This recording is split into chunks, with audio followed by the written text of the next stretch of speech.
मेरे प्यारे साथियों नमस्कार। साथियों, टेस्ट को स्टार्ट करने से पहले मेरी आपको एक सलाह है कि आप पेन और पेपर साथ लेकर बैठिए और पूरे धैर्य के साथ प्रत्येक क्वेश्चन को अटेम्प्ट कीजिए। ऐसा करने से आप चेक कर पाएंगे कि आपने जो लास्ट डे पढ़ा है वो आपके दिमाग में कितना है, आपको वो कितना याद है।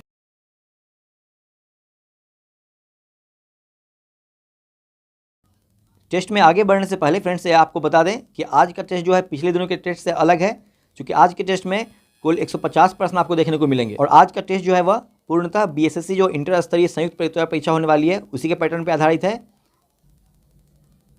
तो आइए फ्रेंड्स स्टार्ट करते हैं। और फ्रेंड्स हम आशा करते हैं कि आप पेन और पेपर साथ लेके बैठे होंगे। आपके कितने उत्तर सही होते हैं कितने गलत यह आप कमेंट कीजिएगा। तो चलिए फ्रेंड्स स्टार्ट करते हैं। पहला प्रश्न है कि मांग वक्र आगे की ओर बढ़ेगा। मांग वक्र आगे की ओर बढ़ेगा जब चारों विकल्प में से कौन सा सही होगा। मांग वक्र आगे की ओर बढ़ेगा कब बढ़ेगा। पहला ऑप्शन है अनुपूरक वस्तुओं के दाम में कमी होगी। दूसरा वैकल्पिक वस्तुओं के दाम में कमी होगी। तीसरा ऑप्शन ग्राहक की आय में कमी होगी और चौथा ऑप्शन है अनुपूरक वस्तुओं के दाम में बढ़ोतरी होगी। यह इकोनॉमी का क्वेश्चन है फ्रेंड्स, आराम से पढ़िए क्वेश्चन को फिर से। मांग वक्र जो है वह आगे की ओर कब बढ़ेगा यह पूछ रहा है प्रश्न में। चारों ऑप्शन में से कौन आपको सही लग रहा है। ओएमआर शीट में आप अगर हल कर रहे हैं तो ओएमआर शीट में कलर कर लीजिए या कॉपी में आप नंबरिंग करके लिख रहे हैं फ्रेंड्स तो सही जो आपको ऑप्शन लग रहा है उसे वहाँ अंकित कर लीजिए। अगला क्वेश्चन देखते हैं। अगला क्वेश्चन है कि एनएसडीएल का पूर्ण रूप क्या है यह पूछ रहा है। एनएसडीएल का पूर्ण रूप क्या है। ऑप्शन ए है national society development limited, B है national services depository limited, option C national social development limited और चौथा ऑप्शन है नेशनल सेफ्टी डेवलपमेंट लिमिटेड। अपना उत्तर आप सिलेक्ट कीजिए। आगे बढ़ते हैं। अगला क्वेश्चन है यदि निर्यात आयात के बराबर हो तो निम्नलिखित में से कौन सा संबंध सही होगा। यदि निर्यात आयात के बराबर हो तो कौन सा संबंध सही होगा यह पूछ रहा है प्रश्न में। पहला ऑप्शन है ऑप्शन ए जीडीपी बराबर जीएनपी, ऑप्शन बी है जीडीपी बड़ा है जीएनपी से, ऑप्शन सी कह रहा है कि जीडीपी छोटा है जीएनपी से और ऑप्शन डी है इनमें से कोई नहीं। यदि निर्यात आयात के बराबर हो तो निम्नलिखित में से कौन सा संबंध सही होगा यह पूछ रहा है। सेलेक्ट कीजिए अपना आंसर। अगला क्वेश्चन देखिए। अगला क्वेश्चन है क्वेश्चन नंबर 4। निम्नलिखित में से किसने वर्ष 1944 में गांधी योजना दी थी। प्रश्न है कि निम्नलिखित में से किसने वर्ष 1944 में गांधी योजना दिया था। किसने दिया था। पहला ऑप्शन है option A D Dhar, option B SN Agarwal, option C है एमएन रॉय और ऑप्शन डी है जेपी नारायण। सिलेक्ट कर लीजिए अपना आंसर। अगला क्वेश्चन देखिए। अगला क्वेश्चन कह रहा है कि प्रथम पंचवर्षीय योजना आधारित थी। प्रथम पंचवर्षीय योजना थी वह किस पर आधारित थी। ऑप्शन ए हेराल्ड डोमर मॉडल पर, ऑप्शन बी देसाई मॉडल पर, ऑप्शन सी गॉडगिल मॉडल पर और चौथा ऑप्शन है गांधी मॉडल पर। प्रथम जो पंचवर्षीय योजना थी वह कौन से मॉडल पर आधारित थी यह प्रश्न पूछ रहा है। आगे बढ़ते हैं। अगला क्वेश्चन देखिए क्वेश्चन नंबर 6। यह पूछ रहा है कि तख्तापलट किसे कहते हैं। पहला ऑप्शन है अचानक किसी सरकार को गैर कानूनी ढंग से उखाड़ फेंकना, ऑप्शन बी है सेना द्वारा प्रशासन तथा न्यायपालिका को अपने नियंत्रण में लेने के बाद लागू कायदे कानून, सी है किसी अन्य शासन व्यवस्था के राजनीतिक नियंत्रण में रहने वाला क्षेत्र और ऑप्शन डी है उपरोक्त सभी। तख्तापलट किसे कहते हैं यह आपको सुनना है इसमें से।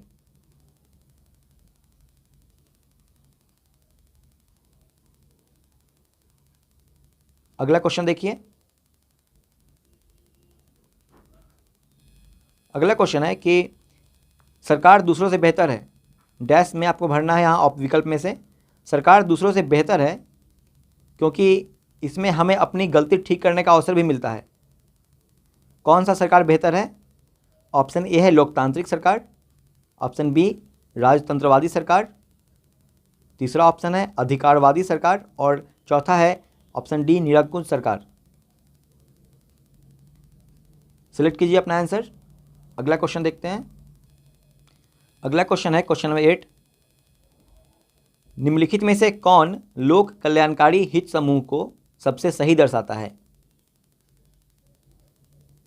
निम्नलिखित में से कौन सा है जो लोक कल्याणकारी हित समूह को सबसे सही तरह से दर्शाता है?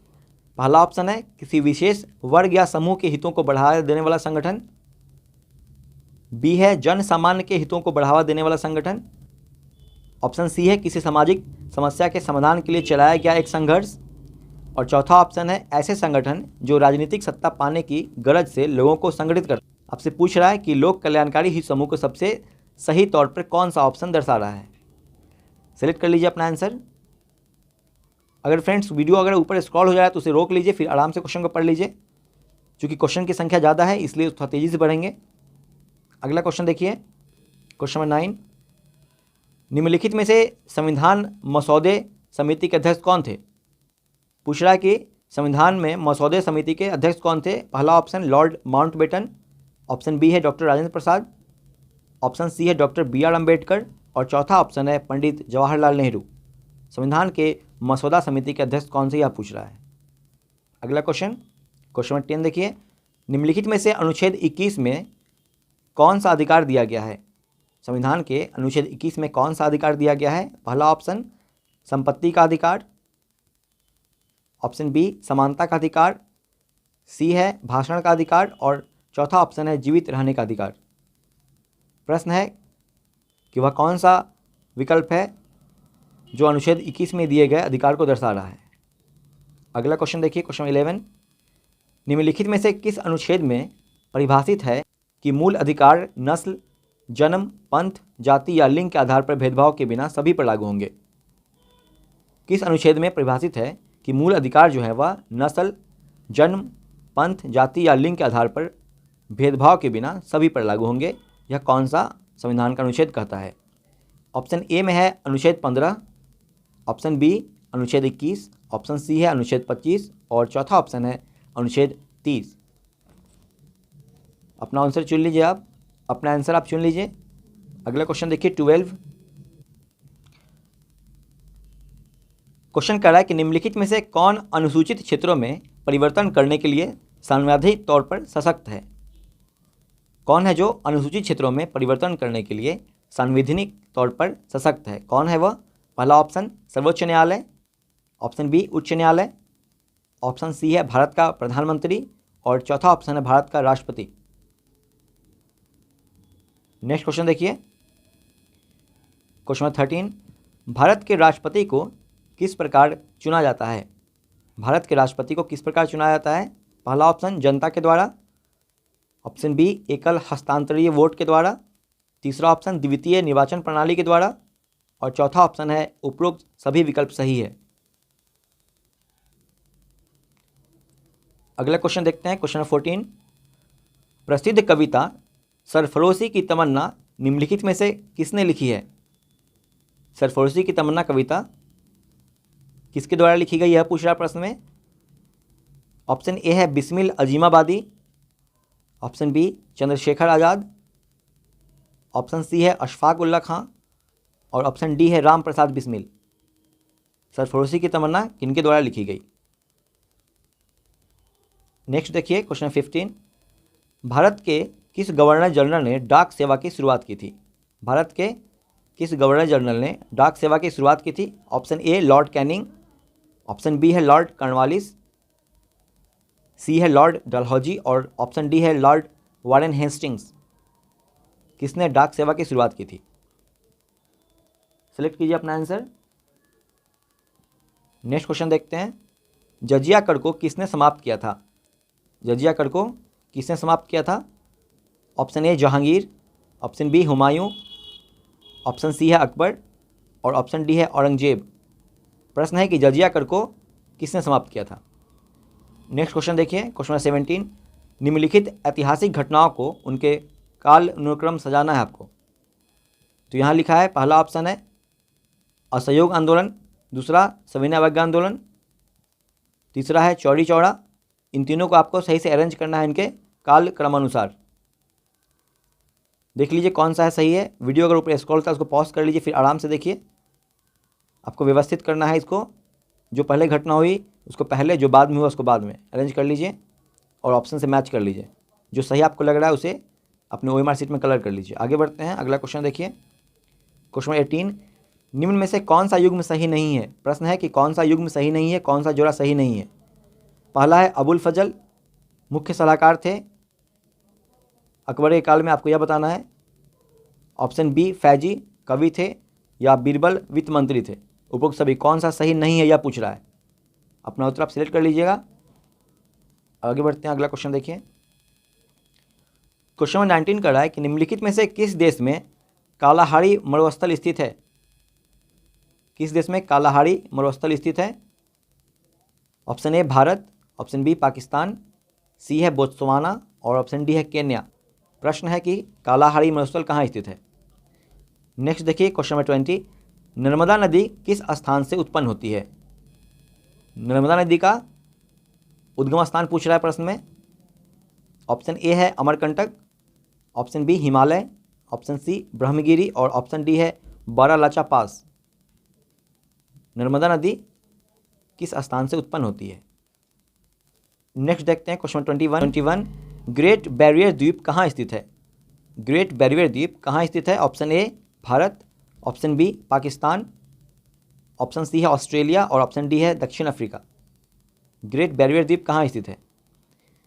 अगला क्वेश्चन देखते हैं क्वेश्चन नंबर 22, सियाचिन हिमनद निम्नलिखित में से किस घाटी के निकट स्थित है?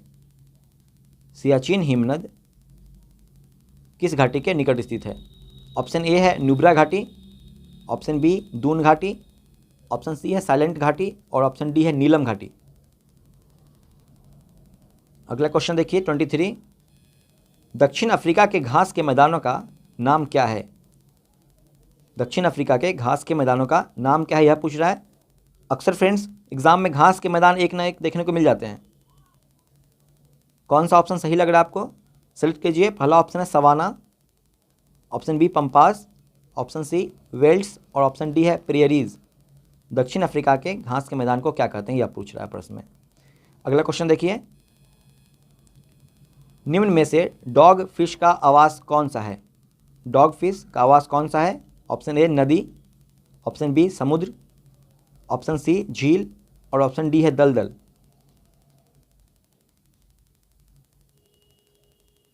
नेक्स्ट देखिए 25, फ्रेंड्स आगे बढ़ने से पहले आपको यह बता दें सारे जो क्वेश्चन है वह पिछले एग्जाम के पैटर्न पर ही हैं। आगे देखते हैं क्वेश्चन नंबर 25, निम्नलिखित में से किस पारिस्थितिक तंत्र में बेंथिक क्षेत्र पाया जाता है? निम्नलिखित में से किस पारिस्थितिक तंत्र में बेंथिक क्षेत्र पाया जाता है? पहला ऑप्शन है मीठा पानी पारिस्थितिक, ऑप्शन बी नमकीन पानी पारिस्थितिक और ऑप्शन सी है टुंड्रा पारिस्थितिक और ऑप्शन डी है वन पारिस्थितिक। आपको बताना है कि कौन सा वह पारिस्थितिक तंत्र है जिसमें बेंथिक क्षेत्र पाया जाता है। सिलेक्ट कीजिए अपना आंसर। आगे देखते हैं अगला क्वेश्चन। अगला क्वेश्चन है कि केंद्र सरकार ने इंडियन टेलीग्राफ राइट ऑफ वे संशोधन नियम 2021 को अधिसूचित किया है, जिसमें इंडियन टेलीग्राफ राइट ऑफ वे नियमों का संशोधन चाहता है। कौन सा ऑप्शन होगा? ऑप्शन ए है 2019, ऑप्शन बी 2011, ऑप्शन सी है 2016 और चौथा ऑप्शन है 2008। अपना आंसर आप चुन लीजिए। नेक्स्ट देखते हैं अगला क्वेश्चन देखिए 27, प्रधानमंत्री श्रम योगी मानधन योजना किस वर्ष शुरू की गई थी? प्रधानमंत्री श्रम योगी मानधन योजना के शुरू करने का वर्ष पूछ रहा है। पहला ऑप्शन देखिए, ऑप्शन ए 2016, ऑप्शन बी में है 2018, ऑप्शन सी है 2019 और ऑप्शन डी है 2020।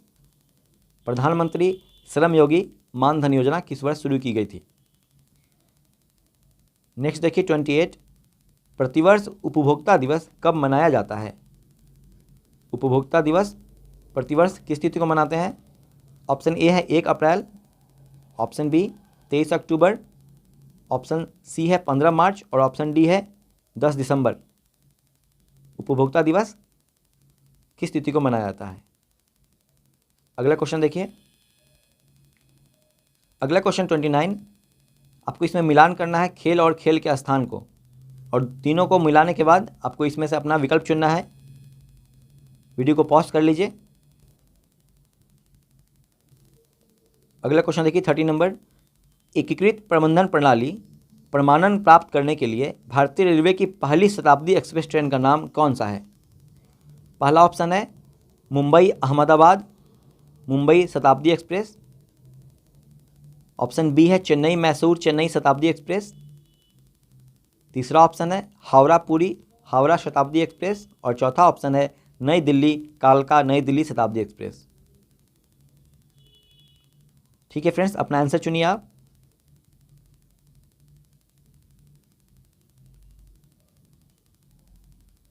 नेक्स्ट क्वेश्चन देखिए 31। किस क्षेत्र में उल्लेखनीय कार्य के लिए शांति स्वरूप भटनागर पुरस्कार प्रदान किए जाते हैं? किस क्षेत्र में उल्लेखनीय कार्य के लिए शांति स्वरूप भटनागर पुरस्कार प्रदान किए जाते हैं? पहला ऑप्शन साहित्य के क्षेत्र में, ऑप्शन बी सामाजिक सेवा के क्षेत्र में, और ऑप्शन सी है विज्ञान के क्षेत्र में, चौथा ऑप्शन है शांति के क्षेत्र में।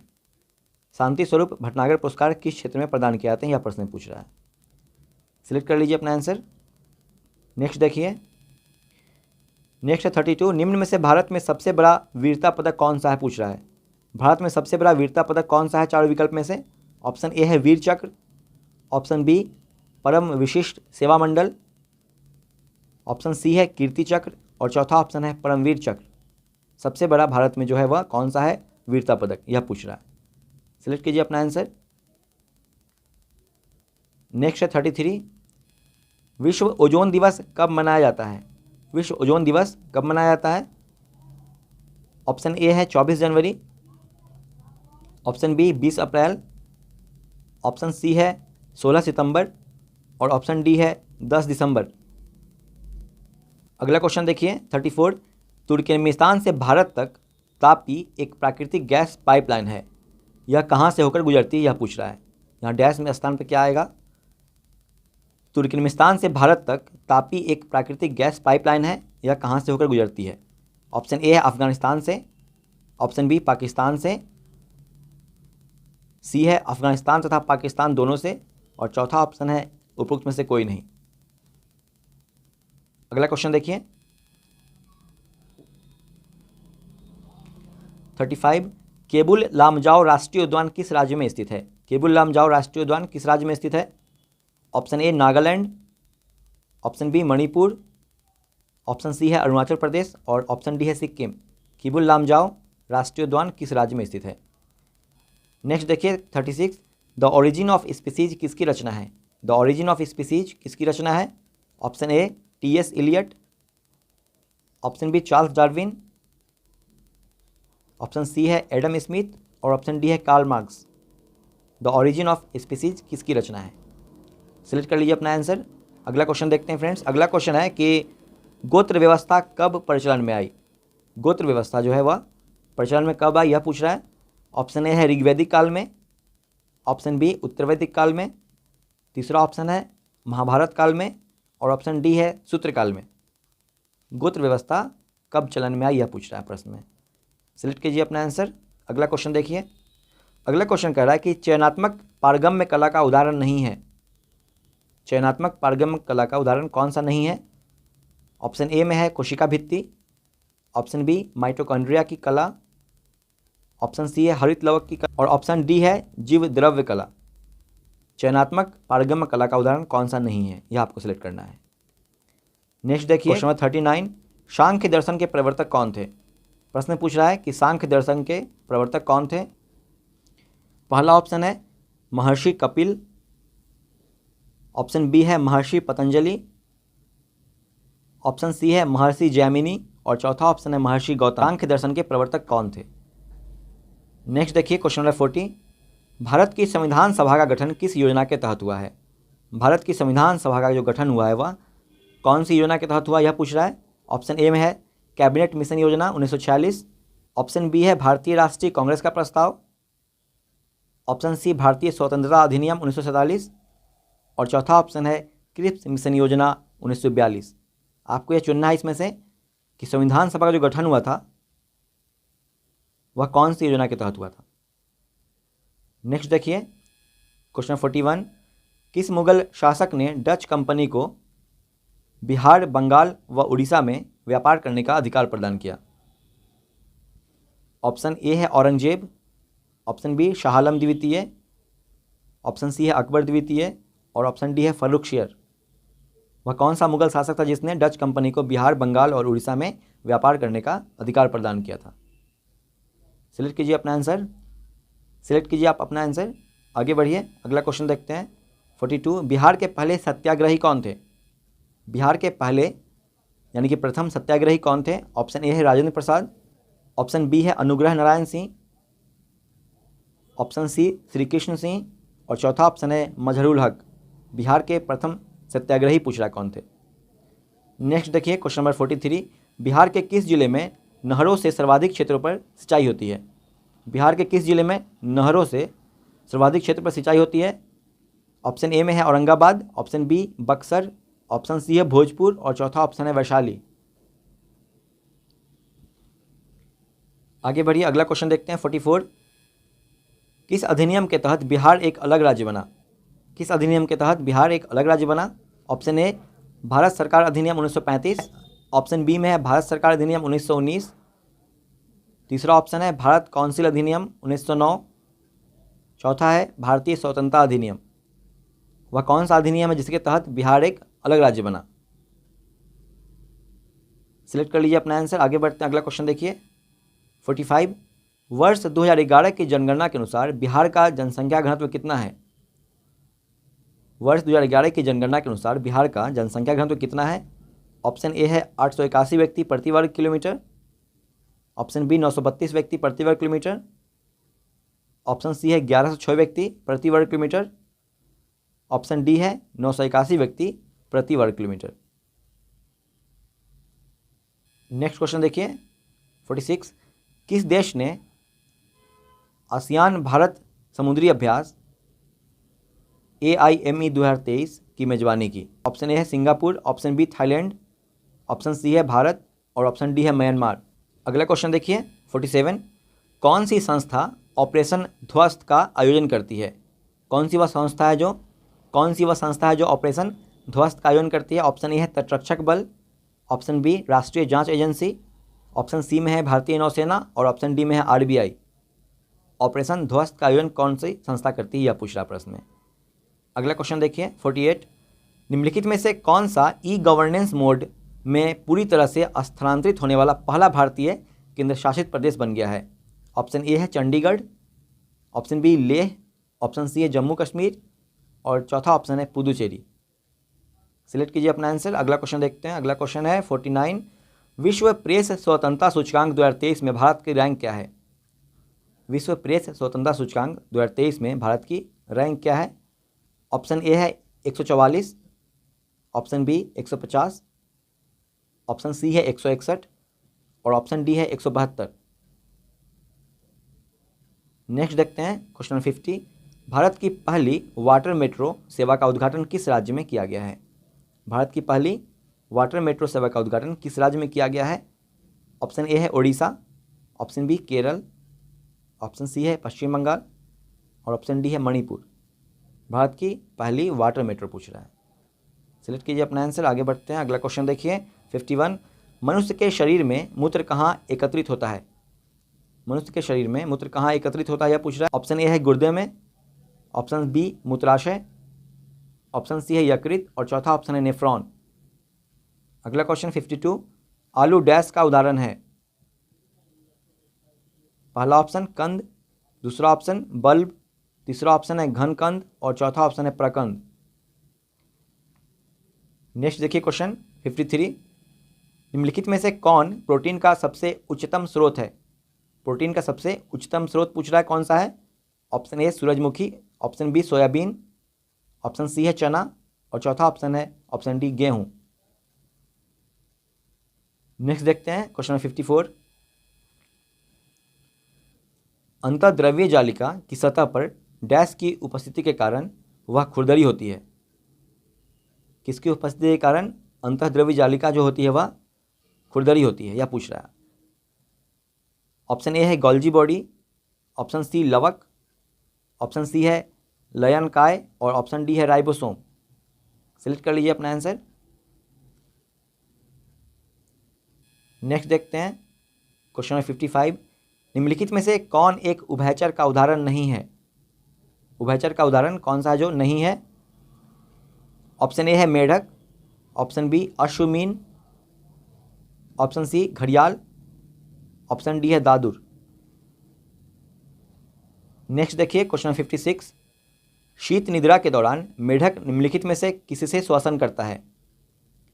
शीत निद्रा, इसको हाइबरनेशन भी कहते हैं, के दौरान मेढक जो है वह किस विधि द्वारा श्वसन करता है? ऑप्शन ए है हृदय, ऑप्शन बी फेफड़े, ऑप्शन सी त्वचा और ऑप्शन डी है फेफड़ा और त्वचा दोनों। अगला क्वेश्चन देखते हैं। क्वेश्चन में 57 देखिए, क्रिया तथा प्रतिक्रिया, कौन सा विकल्प सही होगा इसके लिए?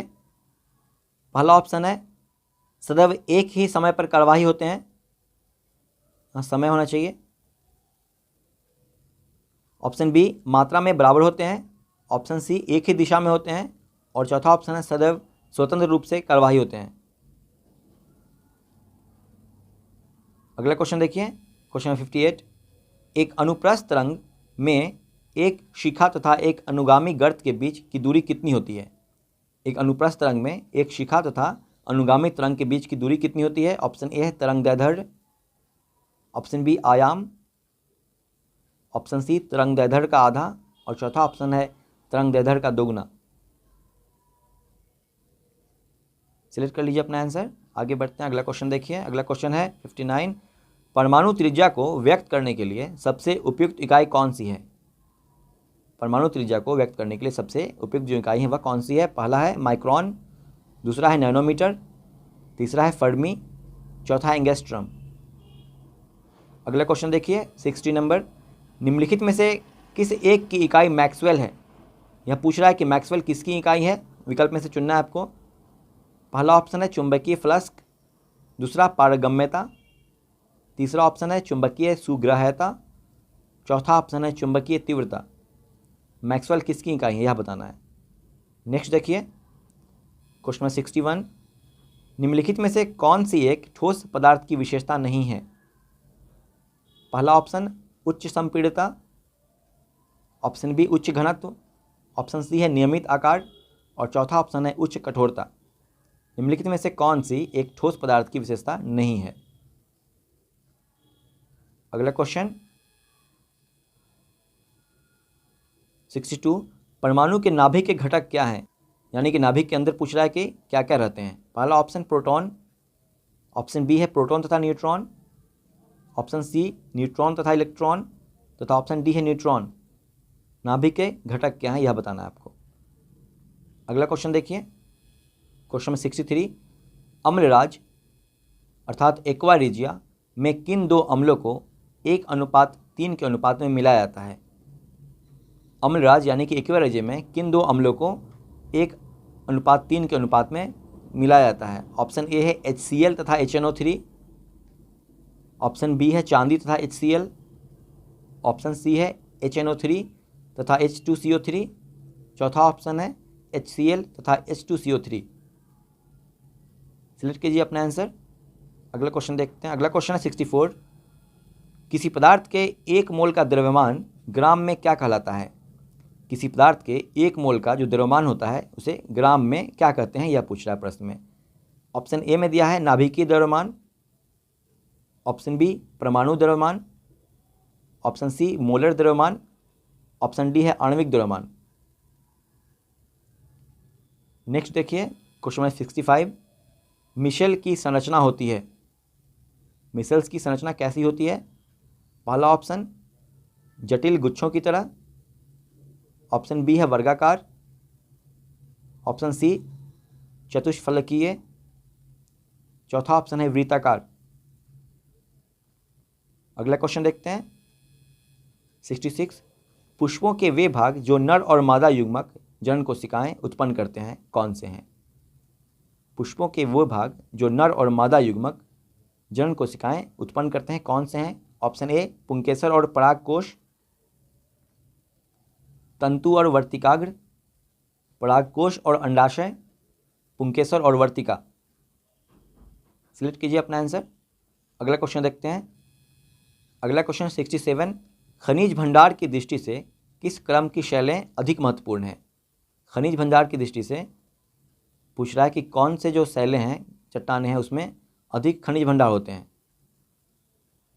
ऑप्शन ए है धारवाड़ क्रम, ऑप्शन बी कुरप्पा क्रम, ऑप्शन सी है विंध्यन क्रम और ऑप्शन डी है गोंडवाना क्रम। खनिज भंडार की दृष्टि से किस प्रकार की चट्टानें अधिक महत्वपूर्ण है? अगला क्वेश्चन देखते हैं 68। सुगंधित पुष्प में परागण किसके द्वारा होता है? सुगंधित पुष्प में परागण किसके द्वारा होता है? ऑप्शन ए है वायु के द्वारा, ऑप्शन बी जल के द्वारा, ऑप्शन सी कीट के द्वारा, ऑप्शन डी है इनमें से कोई नहीं। सुगंधित पुष्प में परागण किसके द्वारा होता है? अगला क्वेश्चन देखिए 69। भूपृष्ठ की किस परत में बेसाल्ट शैलें की अधिकता पाई जाती है? भूपृष्ठ की कौन से परत में बेसाल्ट चट्टानों की अधिकता पाई जाती है? पहला ऑप्शन है सियाल, ऑप्शन बी सीमा, ऑप्शन सी है नीफे और ऑप्शन डी है किसी में नहीं। सिलेक्ट कीजिए अपना आंसर। आगे बढ़ते हैं, अगला क्वेश्चन देखिए 70। चंद्रमा पर यदि कोई अंतरिक्ष यात्री नली की सहायता से नींबू की शरबत क्यों नहीं पी सकता है? चंद्रमा पर कोई अंतरिक्ष यात्री नली की सहायता से यानी कि स्ट्रॉ की सहायता से नींबू की शरबत क्यों नहीं पी सकता है? पहला ऑप्शन है चंद्रमा पर घनत्व के कारण त्वरण कम है, ऑप्शन बी चंद्रमा पर कोई वायुमंडल नहीं है, ऑप्शन सी है चंद्रमा पर नींबू के शरबत का त्वरित वाष्पीकरण हो जाता है और चौथा ऑप्शन है उपरोक्त में से कोई नहीं। अपना उत्तर आप सिलेक्ट कीजिए। अगला क्वेश्चन देखते हैं 71। यदि लोहे के साथ तनु सल्फ्यूरिक अम्ल की क्रिया होती है तो प्राप्त उत्पाद कौन सा होगा? यदि लोहे के साथ तनु सल्फ्यूरिक अम्ल की क्रिया होती है तो कौन सा उत्पाद प्राप्त होगा? ऑप्शन ए देख लीजिए FeSO4H2, ऑप्शन बी है Fe और H2O, ऑप्शन सी FeSO4H2O और चौथा ऑप्शन है FeSO2 और H2O। सिलेक्ट कीजिए अपना आंसर। अगला क्वेश्चन देखिए 72।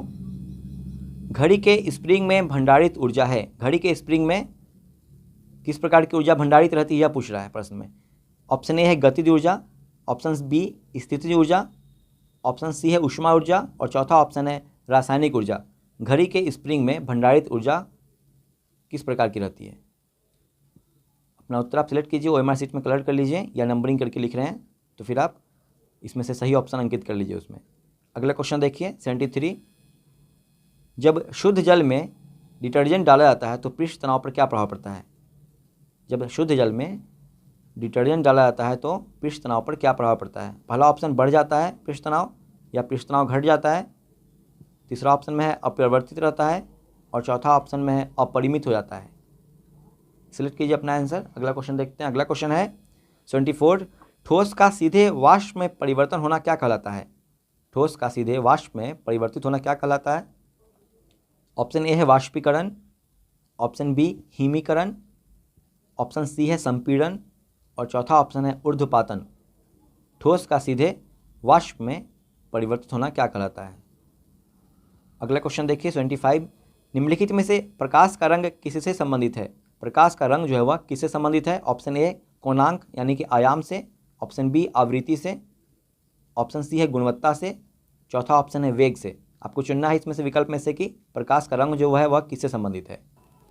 चूँकि फ्रेंड्स आप जो क्वेश्चन बना रहे हैं वह BSSC इंटर लेवल के एग्जाम के पैटर्न पे है, इसलिए इसमें क्वेश्चन नंबर 76 से लेकर 100 तक जो है वह मैथ के क्वेश्चन है और 101 से यानी कि 101 से लेकर 150 तक जो है वह रीजनिंग के क्वेश्चन है। फ्रेंड्स क्वेश्चन ऊपर स्क्रॉल होगा और आपको जहाँ पे क्वेश्चन हल करना है वहाँ पे आप रोक लीजिएगा और उसको आराम से हल कीजिएगा। क्वेश्चन को आपको छोड़ना नहीं है, चूँकि एग्जाम में जब आएगा तो आपको इसी टाइप का क्वेश्चन मिलेगा, तो अभी आप छोड़ देंगे तो वहाँ आपको भारी लगने लगेगा। इसलिए फ्रेंड्स सबसे बेहतर आपके लिए यही रहेगा कि आप वीडियो को सबसे पहले पॉज कर लीजिए, फिर आराम से क्वेश्चन को हल कीजिए।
तो फ्रेंड्स आगे 150 क्वेश्चन का आंसर की दिया हुआ है। तो फ्रेंड्स आपने जो OMR शीट में कलर करके या कॉपी में नंबरिंग करके जो ऑप्शन को सिलेक्ट करके लिखे हुए फ्रेंड्स आप, तो आप दिए गए आंसर की से जो आगे दिया गया उससे उसे मैच कर लीजिए। कितने क्वेश्चन आप सही कर रहे हैं, कितने गलत हो रहे हैं, इसे आप कमेंट कर दीजिए। यदि फ्रेंड्स आप सारे 150 क्वेश्चन का सोल्यूशन चाहते हैं, मैथ और रीजनिंग सभी क्वेश्चन का, तो फ्रेंड्स आप हमारे दिए गए नंबर पे जो आगे स्क्रीन पे आपको दिखेगा, आप उससे व्हाट्सअप कर दीजिए, आपको इसका सोल्यूशन मिल जाएगा।